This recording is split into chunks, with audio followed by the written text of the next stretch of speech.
Hello, this is Rufus Flegger coming straight to you from Baja Fresh. As you can see, I'm in Baja Fresh. So I'm here to talk to you today about Diocletian. Diocletian, his full name was Gaius Aurelius Valerius Diocletianus. He was in the army, and he was on a path to greatness, and he distinguished himself in the military and eventually got senatorial rank and was in the consulate. And once he got in power, the first thing he did was kill 3 people under him so that he was the sole ruler and he had no one to go to, and he was just the overall, ruler. Okay. So he strengthened the army and fixed the economy in Rome, and he also did away with coinage, which is pretty weird. So taxes were paid in grain and stuff. And he loved to grow cabbage, which is one of his favorite hobbies. He was the first Roman emperor to actually remove himself from all office, and he did so because he felt that he was being threatened by the people around him.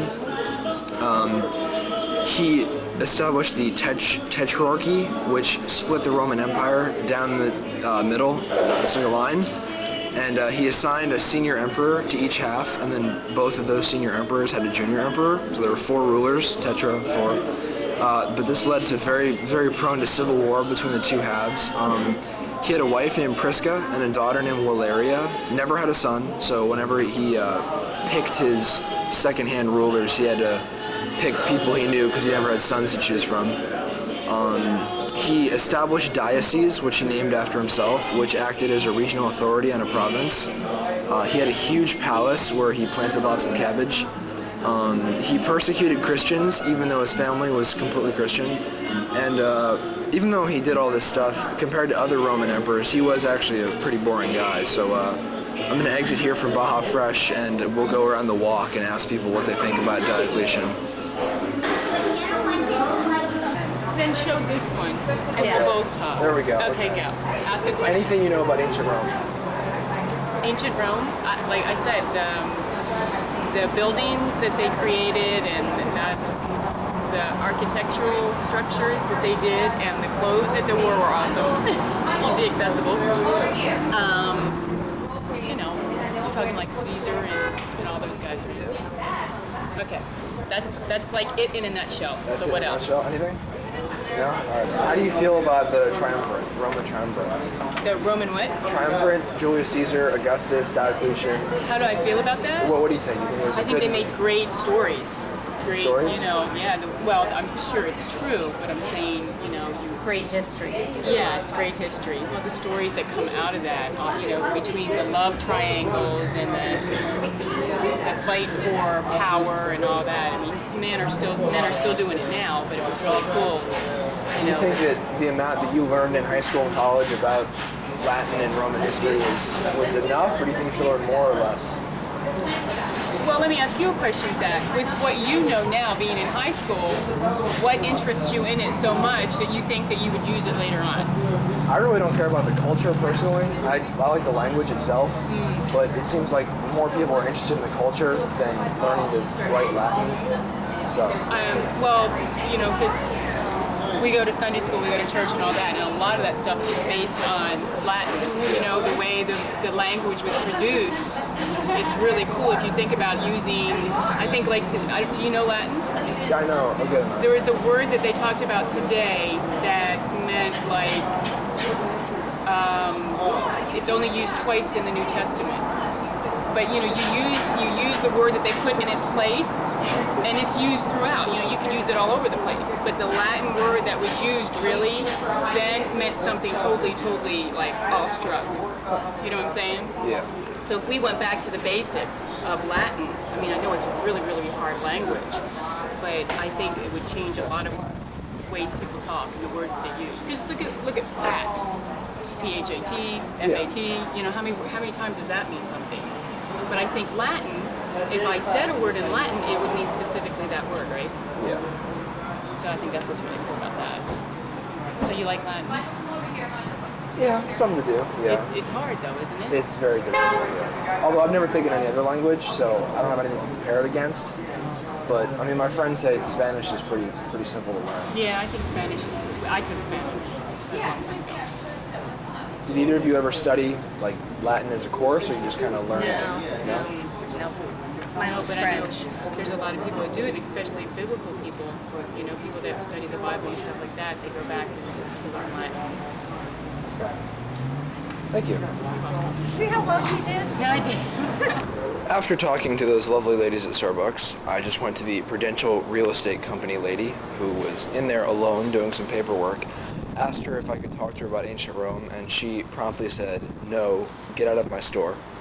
I then went to the owner of Grains of Old, who had no customers in his store, and asked him if he would talk to me about ancient Rome.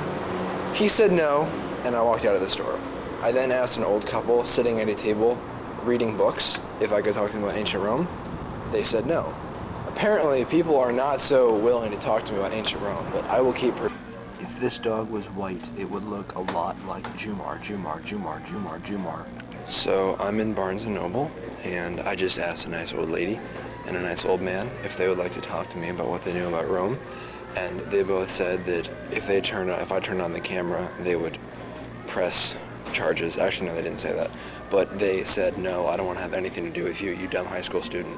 So I'm finding that it's very hard to get people to cooperate with me, so I hope you like the Jumar segment. I'm seeing more and more that people are not looking at me, they're looking at the camera, even not when I have it on, just when I walk past people, they're staring at the camera as though the camera is gonna, like, I don't know. It's very weird.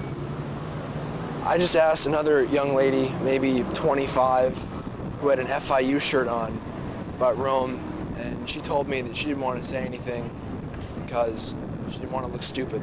So, that was dumb. Well, it's funny you bring that up because this was in grammar school, probably 5th or 6th grade.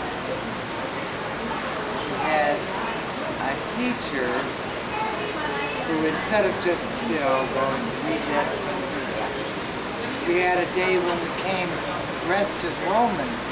That's cool. Yeah, everybody came dressed as Romans. They had sheets and gold things, and I don't know. It just made it more interesting. I think you're more willing to listen. Yeah, we're just reading from a page. Because you were a part of it. That was a long time ago. Yeah. I'm 68 years old, so I was probably about 10 or 11. But I've always remembered it because it was so different. A different way of teaching and learning. It stayed with me all these years. About like Roman Empire, Julius Caesar. No, do you remember anything from middle school about that? No? Alright, never mind. Thanks. I'm gonna wrap up here at the walk. A nice policeman just came by and told me that I was disturbing the peace by questioning people with my video camera. So I'm gonna stop this now and go back. So Jumar.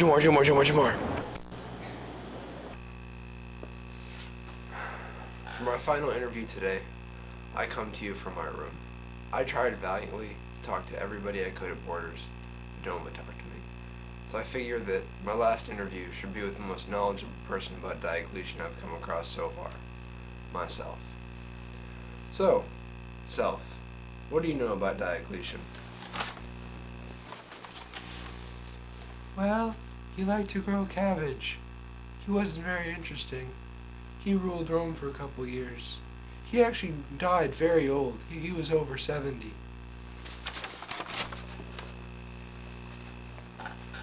Really, that's very interesting. He set up a very important system of government in Rome called tetrarchy. You ever heard about that? Why, yes, I have. I didn't like it very much. I thought it was very pompous and arrogant. Now, I'm glad the next ruler that came after him did away with it.